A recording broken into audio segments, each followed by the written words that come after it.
El título original que me han encomendado a hablar esta tarde son las evidencias en el tratamiento con enzalutamida y, concretamente, una visión de futuro en el manejo del cáncer de próstata resistente a la castración metastásico.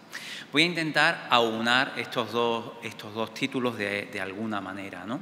Y el recorrido de mi charla va a ser el siguiente, dando píldoras muy concretas de información sobre evidencia clínica y evidencia científica, que a veces pues todos sabemos que son un poco diferentes o tienen algunos matices, y la estructuro, como ven en la diapositiva, en tres partes.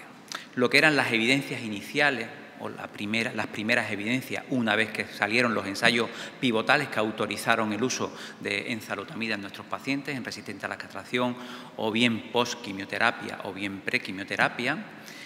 Luego voy a dar unas pinceladas sobre cómo han avanzado estas evidencias, cómo estas evidencias continúan, y finalizaré por algunas puntualizaciones eminentemente clínicas sobre determinados aspectos que, desde que empezamos a utilizar la enzalutamida, pues realmente han generado mucho debate en nuestra clínica diaria, como son la influencia de las comorbilidades, las interacciones de la molécula, las toxicidades, la tan conllevada fatiga, las alteraciones cardiovasculares y la hipertensión arterial, o también las tan debatidas alteraciones neuropsiquiátricas. Pues empecemos sin más dilación. En cuanto a las primeras evidencias, pues muy bien. Teníamos el ensayo AFFIRM y el PREVAIL como ensayos pivotales en los dos escenarios donde teníamos la molécula aprobada, tanto en postquimioterapia como prequimioterapia, en el ámbito del cáncer de próstata resistente a la castración metastásico.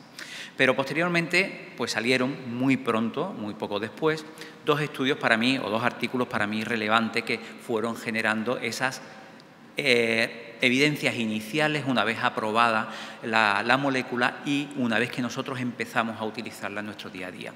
Y es este artículo que ven ahí en la parte superior de la diapositiva, del PREVAIL, pero haciendo algunos matices que ahora consideraremos en análisis de determinados aspectos de la enfermedad, y el estudio TERRAIN. Empecemos por el segundo. El estudio TERRAIN lo que hizo fue contrastar el paradigma de tratamiento antiandrogénico que teníamos hasta ese momento, que era la bicalutamida junto al bloqueo androgénico con análogo, versus el nuevo tratamiento que aparecía, que era la enzalutamida. Y para mí, realmente pues arrojó evidencias que fueron muy útiles, porque nos ponían en contexto lo que hacíamos y lo que podíamos hacer ahora. Y se vio cómo el tratamiento con enzalutamida y deprivación androgénica, comparado con lo que hacíamos, pues reducía, como ven ahí, el riesgo de progresión en un 56% de los pacientes, nada más y nada menos. Que había un aumento significativo en el tiempo hasta la progresión de PSA, muy importante no solo para nosotros, sino, como bien saben, para nuestros pacientes. También generaba una reducción del riesgo de progresión radiológica casi en un 50%, mayor tasa de respuesta de PSA, 82% de respuesta de PSA con la enzalutamida frente al 21% que conseguíamos con la bicalutamida. Retraso significativo en el deterioro de calidad de vida, muy importante también para el día a día de nuestros pacientes, y, por supuesto, mejoras en la respuesta global. Creo que esto generó evidencia de lo que ya teníamos que aportar a nuestros pacientes en relación a lo que veníamos haciendo hasta ese momento. El estudio PREVAIL y primer análisis de algunos subgrupos que se realizó, publicado en el European, concretamente en cuanto a enfermos con afectación visceral, o diferenciando pacientes de bajo y alto volumen, que hemos visto que es muy importante a la hora de trazar la ruta terapéutica que damos a nuestros pacientes, o aquellos pacientes que solamente tenían enfermedad ganglionar. ¿Y qué generó como evidencia este estudio? Pues ya lo ve, que la enzalutamida producía unos magníficos beneficios clínicos en pacientes previamente a la quimioterapia.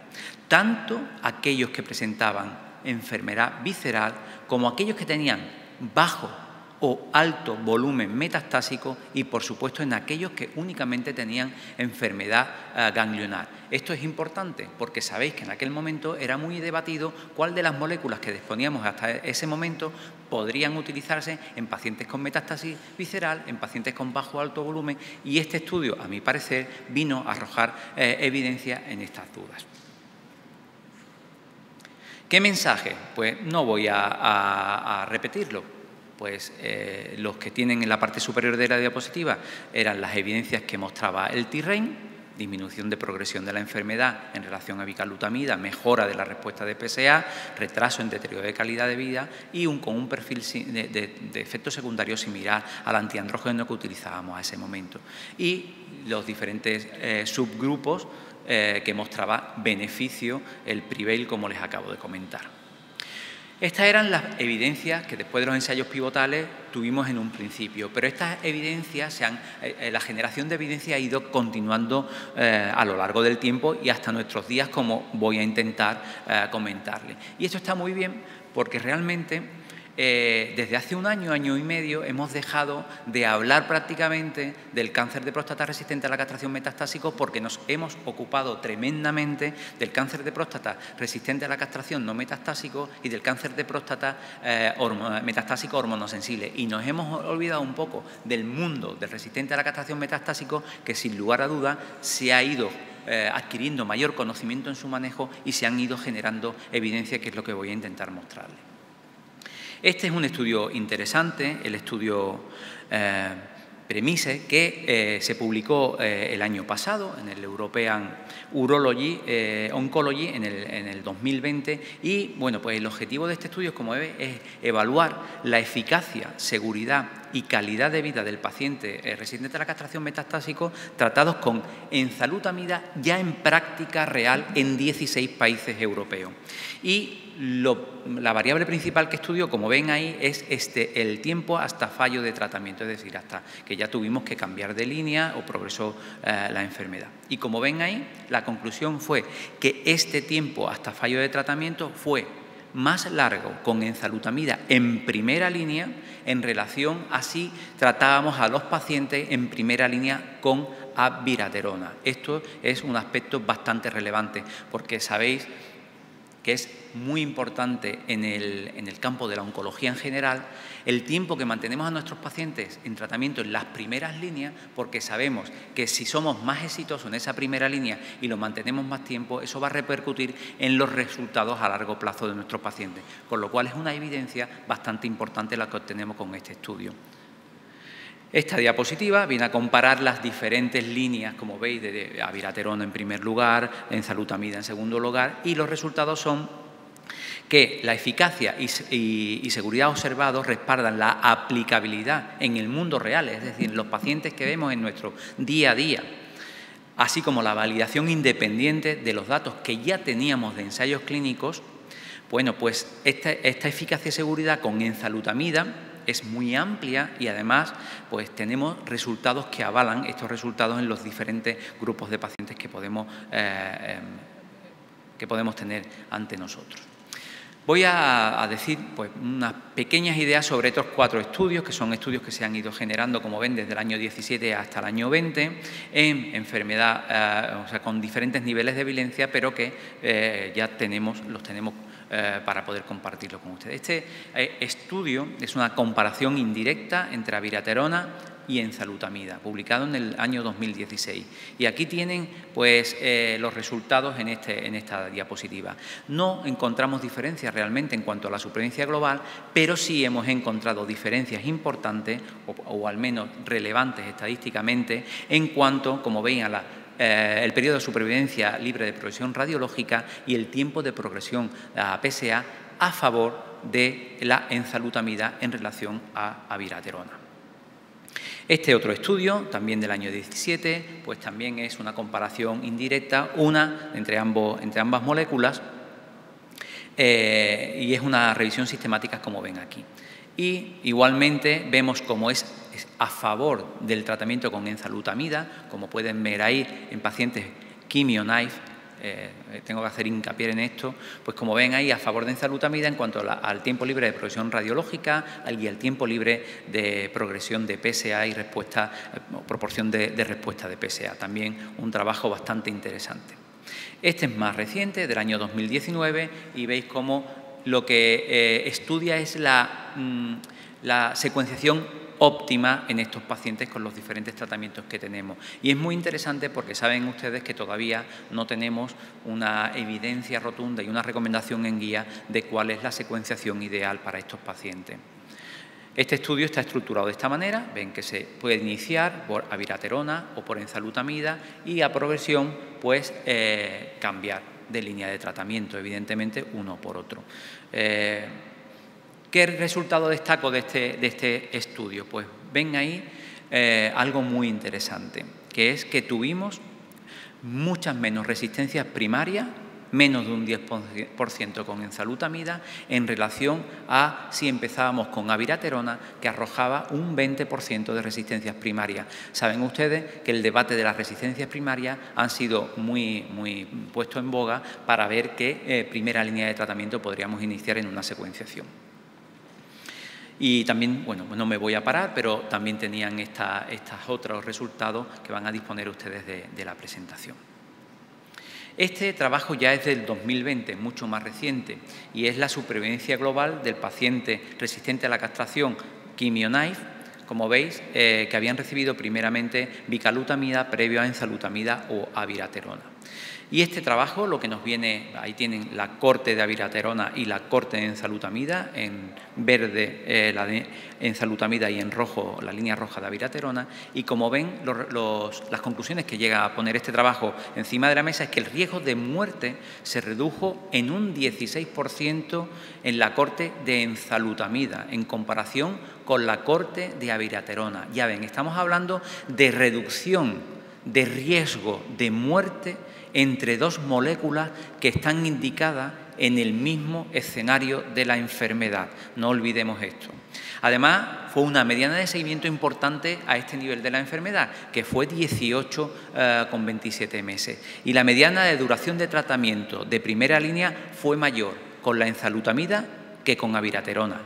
10 meses en relación a 8 meses y medio. Vuelvo a reiterar lo que dije antes. En general, en toda la oncología, es bastante importante mantener a nuestros pacientes en primera línea el mayor tiempo posible, porque sabemos que eso va a redundar en beneficios posteriores.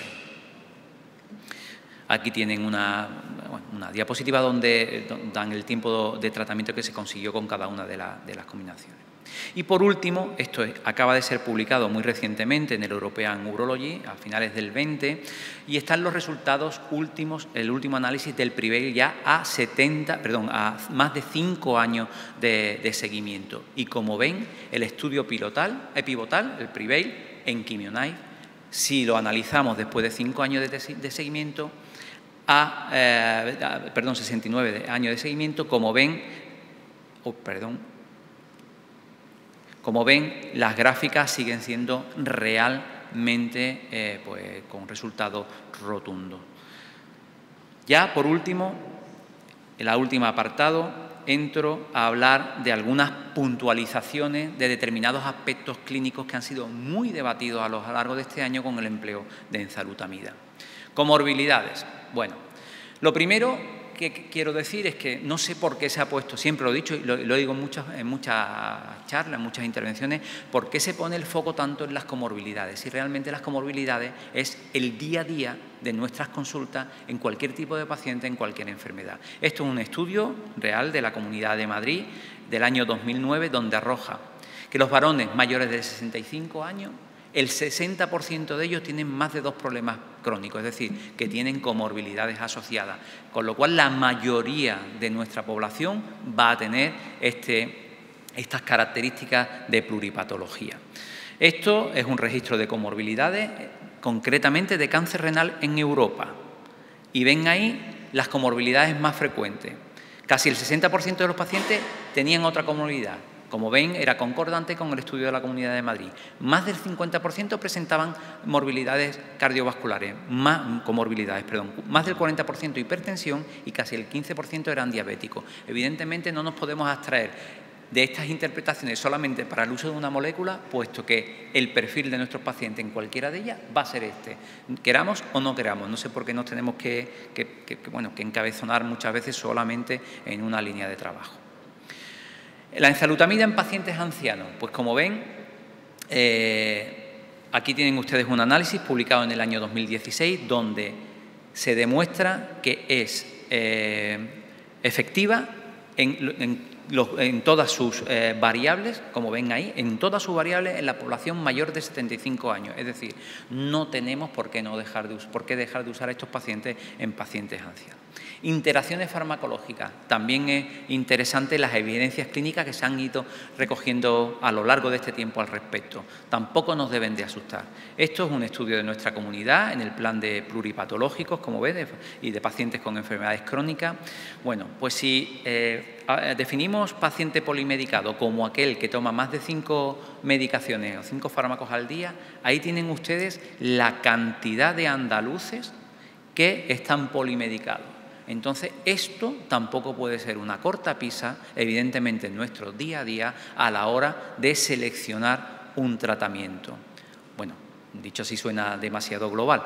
Evidentemente sí que tenemos que tenerlo en cuenta, pero lo que tenemos que estar es preparados para poder minimizar pues, los efectos secundarios, las interacciones que puedan surgir, pero no debe ser un no rotundo a un fármaco porque un paciente esté polimedicado, porque evidentemente no trataríamos, pues fíjense ustedes, a la friolera de número de pacientes. Las interacciones, pues ya ven, podemos comparar las interacciones que pueden ustedes comprobar en drugs.com, pues de las 2 moléculas que tenemos en este estadio de la enfermedad. La enzalutamida tiene 366 interacciones frente a 473 de abiraterona, sumado a las 726 que presenta la prednisona, que saben que tienen que ir asociados a la otra molécula aprobada en esta. Y además hoy en día tenemos pues, un abanico muy amplio de fármacos, de alternativas para poder sustituirlo cuando un paciente está tomando una medicación y queremos instaurar otra. Y esto es un cuadro bastante demostrativo realmente, donde podemos ver qué fármaco puede estar contraindicado de una manera evidentemente estricta o de recomendación o bien un bajo nivel de interacción, y podemos ver pues qué fármaco alternativamente podríamos utilizar. Por ejemplo, ahí tienen en el segundo cuadro, pues si un paciente está con anticoagulante, podríamos cambiar, por ejemplo, a dabigatran y de esta manera, pues, evidentemente, minimizaríamos o eliminaríamos la posible interacción. Pero es más, las anticoagulación o los pacientes con anticoagulantes, las recomendaciones ahí las tienen. No tenemos por qué dejar de utilizar enzalutamida. Los quirúrgicos estamos muy acostumbrados a monitorizar a nuestros pacientes anticoagulados y probablemente otras muchas especialidades también. ¿Por qué puede ser una cortapisa los anticoagulantes en una molécula como esta si lo que tenemos que hacer es un correcto seguimiento o una correcta, digamos, corrección de interacciones si decidimos utilizarlo? Tenemos que estar formados y preparados para ello. Toxicidades igualmente. Bueno, pues hay muchos estudios y voy a ir acortando, por ejemplo, este comunicado en ASCO del 2017, donde realmente no hay una diferencia abismal entre los perfiles de seguridad entre los 2 fármacos aprobados. Es más, en algunos, evidentemente, como por ejemplo la hipertensión, ven que es inferior en ENZA, o por ejemplo la hipocalemia, o cómo se minimiza las alteraciones hepáticas en relación a la otra molécula. Fatiga, me paro en ella. Tener en cuenta los estudios que había publicado que bueno, pues, ponían la fatiga como un peso para el empleo de este fármaco. No tenían analizado realmente el efecto que tiene el sumatorio de tiempo al que estos pacientes están sometidos a este tratamiento. Y evidentemente, si hacemos esa corrección en cuanto al tiempo de exposición al fármaco, ven en la casilla inferior como no era una cuestión tan desmedida como se nos puede hacer ver. También tenemos que saber estas cuestiones. Aquí también en la fatiga no me paro más. Alteraciones como la hipertensión arterial o cardiovasculares, igualmente, pues ahí tienen. Esto, por ejemplo, es comparando los diferentes estudios pivotales de ENZA, pivotal de AVI para Quimionide o el Tirrein, o el estudio de Chi, publicado en el año, me parece que en el 16, efectivamente, en el 16, en ASCO de 17, perdón, ahí lo tienen. Pues aquí tienen la proporción de hipertensión que podíamos tener con los dos fármacos. Pues parece que es bastante diferente a lo que nos quieren hacer ver, ¿no? Estudio de seguridad ENZA versus AVI, también los hay. Pues ya ven, hipocalemia, ahí tienen la diferencia entre ambos fármacos. Transaminasa, ahí la tienen, una diferencia importante. Y la fatiga, ahí lo ven. En cuanto a grado 3-4, pues ahí lo tienen, 5% con AVI, 2% con enzalutamida. Y acabo con las alteraciones neuropsiquiátricas y me ajusto al tiempo. Nos han dado mucho la tabarra con las crisis epilépticas y, bueno, si analizamos los diferentes estudios, ahí ven, se presentaron en el 0,5% de los pacientes tratados con enzalutamida, 0,1% en el placebo teníamos y 0,3% en los estudios como el Terrain, donde se estudiaba este efecto secundario con bicalutamida. Ven que esto no es algo como para llevarse las manos a la cabeza o vetar el empleo de una molécula. Pero es más, se diseñó el estudio ADWAR, que para mí es un estudio también interesante, donde se estudió estos efectos, concretamente las convulsiones y otros más, efectos neuropsiquiátricos, en la población general de pacientes con cáncer de próstata resistente a la castración metastásico y concretamente viendo determinados factores de riesgo. Y este estudio lo que arrojó, y con ello voy acabando, es que realmente no había diferencias en este efecto secundario entre la población, digamos, no de riesgo para tener efectos secundarios neurológicos frente a la población que sí los tenía, con lo cual también podemos estar tranquilos en este sentido. Y ya acabo, darle las gracias nuevamente por la invitación y en el Virgen de Rocío pues tienen su casa. Muchas gracias.